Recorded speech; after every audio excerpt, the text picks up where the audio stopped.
দক্ষিণে জনপ্রিয় তারকা ধানুষ ও নয়নতারা দুজনই তুখোড় অভিনয় শিল্পী। তবে তাদের সম্পর্ক যেন দাগ কুমড়ার মতো, যা গড়ালো আদালত পর্যন্ত। অভিনেতা ধানুষ মামলা করলেন নয়নতারার বিরুদ্ধে। ধানুষের প্রযোজনা প্রতিষ্ঠান ওয়ান্ডারবার ফিল্মস প্রাইভেট লিমিটেডের পক্ষ থেকে মামলাটি করা হয় মাদ্রাজ হাইকোর্টে।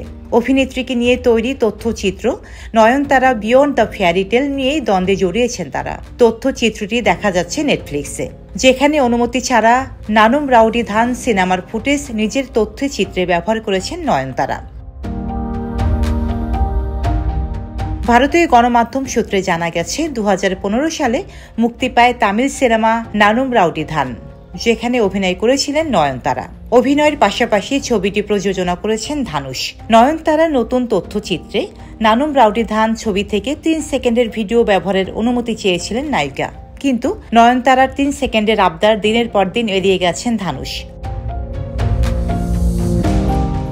ধানুষ অনুমতি না দিলেও 3 সেকেন্ডের সেই ফুটেজ নিজের তথ্যচিত্রে ব্যবহার করেন নয়নতারা।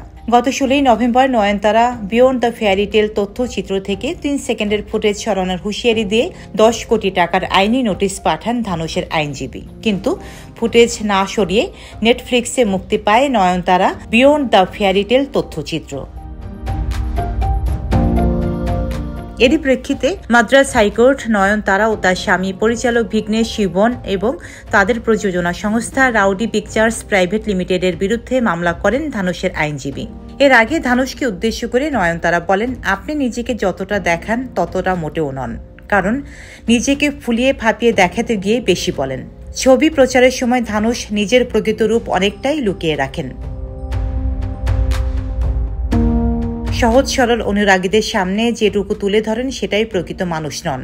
আইনি বার্তা তার প্রমাণ। 3 সেকেন্ডের ওই অংশে দেখানোর অনুমতি চেয়ে কম বেশি 2.5 বছর লড়তে হয়েছে আপনার সঙ্গে, তারপরেও আপনার অনুমতি পাইনি। শেষে সমস্ত অংশ বাদ দিয়ে সমাজ মাধ্যম থেকে ছবির সামান্য কিছু অংশ নিয়েছিলাম, তাতেও এত কাণ্ড। ডেস্ক রিপোর্ট, সাম্প্রতিক দেশকাল।